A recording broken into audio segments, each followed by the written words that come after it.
Hai Mams, Assalamualaikum warahmatullahi wabarakatuh. Perkenalkan, namaku Martiana Rizky dari mahasiswa Universitas Al-Azhar Cilacap, program studi S1 Kebidanan tingkat 3 semester 5.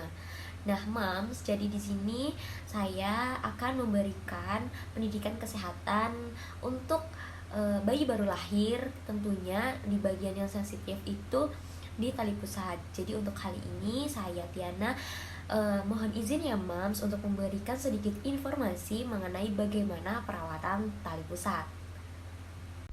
Nah, sebelumnya tujuan saya memberikan pendidikan kesehatan mengenai bagaimana sih perawatan tali pusat untuk dede bayinya itu bertujuan agar mams yang ada di rumah itu pada tahu nih gimana cara merawat tali pusat yang baik dan benar, dan juga yang pasti menghindarkan dede bayi itu terhindar dari infeksi. Ya, sebelumnya mams di rumah udah pada tahu kan tali pusat itu apa? Ya, jadi tali pusat atau funiculus umbilicalis adalah saluran kehidupan bagi janin yang ada dalam kandungan. Kenapa sih dikatakan saluran kehidupan? Ya, karena saluran ini itu menyuplai zat-zat gizi dan oksigen untuk janin selama 9 bulan 10 hari. Tetapi ketika dede bayinya sudah lahir ke dunia ini, saluran ini itu sudah tidak dibutuhkan lagi. Jadi harus dipotong dan diikat maupun dijepit. Nah, selanjutnya saya akan memberikan informasi bagaimana cara perawatan tali pusat. Yang pertama jelas yaitu cuci tangan dulu ya Mams sampai bersih. Jangan sesekali pegang tali pusat. Kalau tangan kita itu kotor, jangan ya Mams, karena itu nanti beresiko dia akan infeksi, karena kita kan nggak tahu ada berapa banyak bakteri di tangan kita.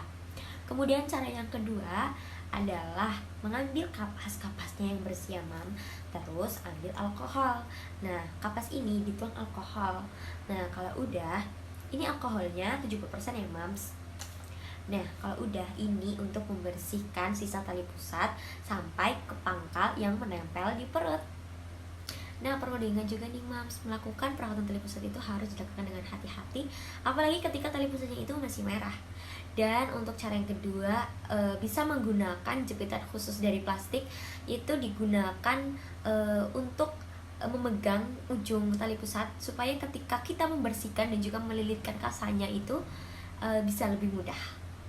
Selanjutnya, ketika tali pusatnya itu sudah dibersihkan dan sudah bersih, kita harus menutup kembali tali pusatnya. Jangan dibiarkan dia terbuka karena nanti beresiko ada debu-debu yang menempel. Nah, untuk menutupnya bisa menggunakan kasa kering. Kasanya kayak gini ya Mams. Ini ada di apotek banyak Mams. Nah, ketika menutup tali pusat, usahakan itu tertutup semuanya ya Mams sampai ke pangkal. Dan untuk mengikatnya juga jangan terlalu kencang supaya bayi tidak merasakan sakit. Kemudian kita menggunakan kasa lagi sedikit untuk mengikat itu agar kasa yang untuk membungkus dia tetap pada tempatnya, tidak bergeser-geser. Nah, selanjutnya saya akan memberikan informasi mengenai larangan perawatan tali pusat ya Mams. Jadi untuk larangannya itu kita tidak boleh mengoleskan atau membubuhkan ramuan-ramuan racikan untuk tali pusat, karena itu bisa menyebabkan infeksi ya Mams. Jadi Mams harus benar-benar hati-hati ketika ada tetangga kita atau siapa yang menyarankan untuk membubuhkan ramuan racikan yang dipercaya bisa menyehatkan atau membuat bayinya sehat gitu. Itu perlu diperhatikan lagi ya Mams, karena perlu diingat tali pusat itu sangat sensitif dan rawan banget terjadi infeksi. Nah, selanjutnya nih Mam, saya akan memberikan informasi mengenai tanda-tanda kalau tali pusat itu terinfeksi. Yang pertama yaitu bernanah.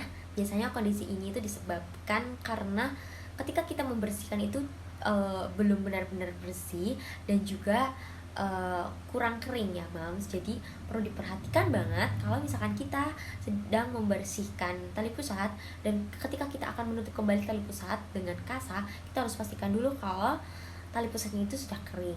Kemudian untuk tanda yang kedua yaitu bau yang tidak sedap.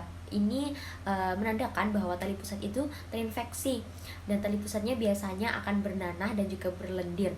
Nah, selain itu juga ditandai dengan kemerahan di sekitar pusat. Lalu yang ketiga ada tidak banyak menangis. Jadi bayi itu sama sekali tidak banyak menangis dan gejala ini ditandai dengan bayinya itu malas minum ASI. Nah, yang terakhir adalah kulit di sekitar tali pusat itu mengalami kemerahan. Nah, cukup sekian Mams informasi dari saya mengenai perawatan tali pusat. Mungkin masih banyak kekurangan ya Mams, jadi saya mohon maaf.